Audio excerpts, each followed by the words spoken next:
차례의 마지막으로 알고 있습니다만은 오늘 이슈가 되는 여러 가지 교육 개혁의 주제들은 제가 교총 회장으로서 이 정책이 4월 총선이 있습니다만은 이 총선을 계기로 좀 교육의 문제를 내면적으로 외형적인 대선 공약의 그런 구호성 정책보다는 정말로 현실의 실천이 될 수 있는 그러한 계기가 마련돼서 하는 소망을 갖고 있습니다.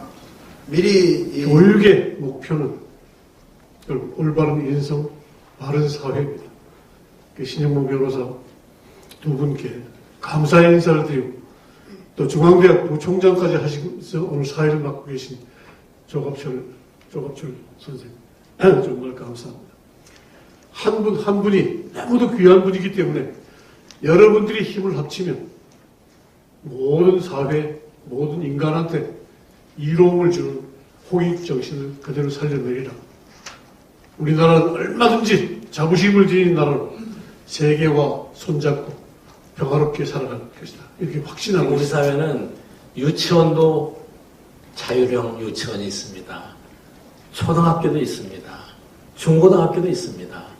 그런데 대학은 그게 없습니다. 특별히 대학은 입학과 등록금이 모두 획일적으로 규제받고 있고 또 정부는 반값 등록금 정책에 의해서 수조 원에 달하는 재원을 지원하고 있습니다만은 지금과 같은 구조에서는 대학 교육의 질적인 수준이 지속적으로 하향 평준화되고 그 하향 평준화된 교육을 70% 넘는 우리 고등학교 졸업생들이 받게 되는 결과를 가져오게 됩니다. 사람은 저마다 타고난 능력이 있습니다. 각자의 자질과 품성이 다릅니다. 공부를 잘하는 사람도 있고 기능이나 예능에 적성이 맞는 사람도 있습니다. 이렇게 사람의 능력이 다양한데 우리 사회에서는 모두가 인류대학에 진학하기 위한 공부를 강요하고 있습니다. 무엇보다 먼저 학부모의 인식과 태도가 바뀌어야 합니다. 자녀들이 남다른 적성을 우선 파악할 필요가 있습니다. 그 적성에 맞게 능력을 개발하도록 도와줘야 합니다. 사실 그 인재를 선별하는 것이거든요. 그리고 이거 선별 중에 그치지 않고 그것이 교육에도 영향을 미칩니다. 예를 들자면 대학 입시가 어떻게 바뀌게 되면 그게 고등학교, 중학교, 초등학교까지 쭉 이제 쥐고 흔들게 되는 것이죠. 그래서 입시만큼 이렇게 그 민감한 주제도 없고 사람들이 교육개혁에 대한 피로감을 가장 많이 느끼게 되는 것도 이 잦은 대학 입시의 변화 때문에 그런 것 같고 또 최근에는 입시 전형이 너무 복잡해져가지고 정보 전쟁이다. 그래서 이 부모의 어떤 정보력이라든지 네트워크가 없으면은 정말로 어떻게 대학에 보내야 될지 잘 모르겠다. 이런 이야기. 예절과 질서가 서질 않습니다. 우리하고 한번 비교해 보십시오. 우리나라의 유치원, 초, 중고등학교 갔을 때 우리가 배우는 교육의 이념이라고 할까요? 어떤 이런 정신적이 있습니까? 저는 학교에서 뭘 가르치는지 모르겠어요. 오로지 전부 입시 기계화가 요즘 유치원에서부터 그런 거 아니에요. 미국으로 한번 가봅시다. 미국은 어떻습니까? 미국은 준법 정신 아니에요. 미국에서는 법 지키지 않고는 안 되는 것이죠. 가정에서부터 초중 대학에까지 미국에서 사는 사람이 미국 법을 지켜야 철저하죠. 그러니까 가장 쉬운 예가 폴리스 라인 쳐놓고 폴리스 라인 넘어가는 가채수 치료. 이게 법을 지켜놔요. 그럼 뭔가 교육 철학이 있어야 되죠. 우리나라는 지금 여기 아까 우리 신 대표께서 설명하신 교육기본법 2조에 보면 홍익인간의 정신을 바탕으로 매일 쭉 해놨어요. 근데 기본은 그렇습니다. 딱 요약하면 공자도 맹자 선생님도 말씀하셨어요. 교육이 무엇입니까? 군자가 되고자 하는 사람이 갖춰야 할 도덕리를 뭡니까? 딱 두 가지예요. 첫째 능력, 둘째 품성이라고 했어요. 그것이 오늘날에도 그대로 이어지죠. 첫째 능력이라는 게 뭐냐? 사람이 사회에 나가서 독자적으로 경제생활을 영위해 갈 수 있는, 그러면서 자기 삶을 스스로 영위해 갈 수 있는 능력을 키우자. 그것이 학문의 주입, 배움, 이런 걸 통해서 내가 내 나름대로 전문성을 키우는. 사실은 저도 교육기사를 오랫동안 써왔지만 우리나라 교육부는 교육부가 아니고 입시관리부입니다. 매년 바뀌는 것도 입시를 관리하는 정책을 내놓는 것이지 국가의 100년 대회를 내놓는 적이 없고요. 또 수능시험 날짜에는 비행기가 씁니다. 비행기가 쓰는 게 아니라 그 시간에는 못 다니게 할 정도로 온 나라가 이렇게 멈췄었는데 전 세계에 그런 나라는 없습니다. 수능시험 당일 하루에 이렇게 아이들 인생이 갈라진 건 너무나 잔인하다고 생각이 듭니다. 잘 아시겠지만 강남에 있는 학교, 강북에 있는 일반 학교, 특목고 다 비슷한 계층의 아이들만 모여 있게 돼 있어요. 근데 저희는 생각해보면 어쨌든 저도 어렸을 때 저도 나름 파락군 출신이었지만 그때 생각해보면 굉장히 많은 아이들이 섞여 있었어요. 파락군인데도 그때만 해도. 그래서 그렇게 섞여 지내면서 이제 자란 것들이 나한테 저는 굉장히 큰 도움이 된다고 생각을 하는데 지금 애들은 안 그래도 일반고인데도 이미 너무 비슷한 애들끼리만 커요.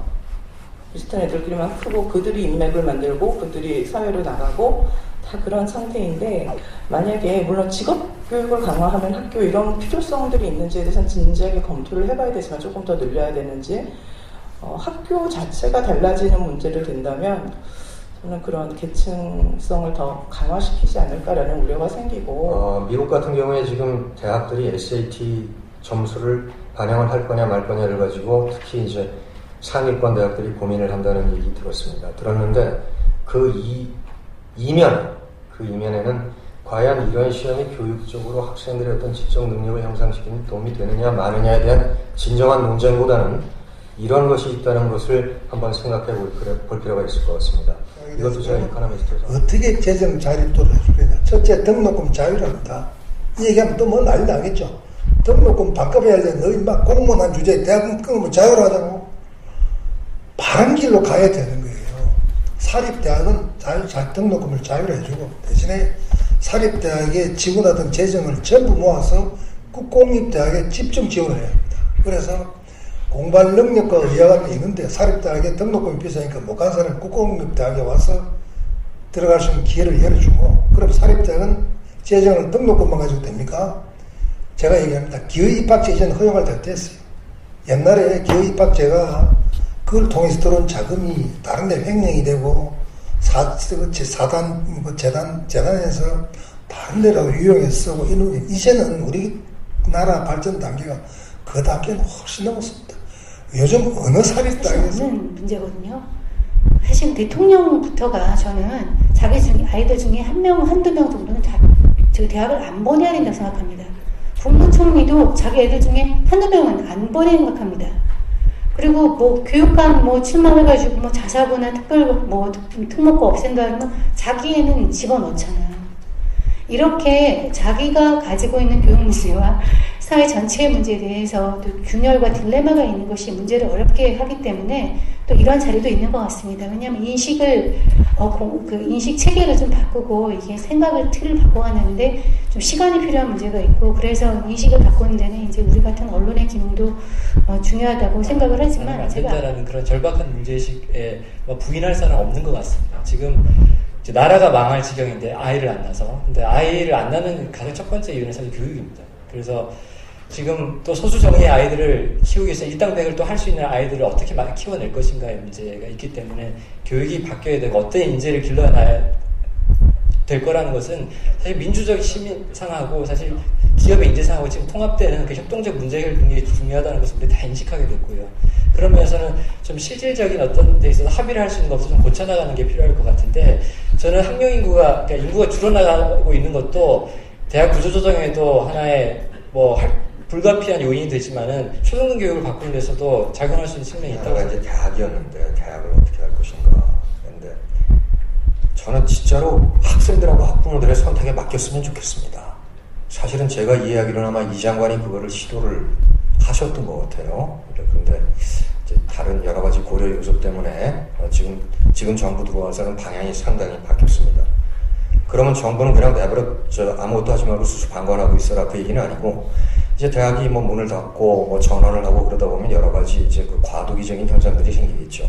그럼 정부는 좀 그런 거를 정리해달라. 예컨대 대학에서 당장 문을 닫는 대학에서 발생하는 실업 문제라든지 그다음에 일반 대학을 실업계학교, 직업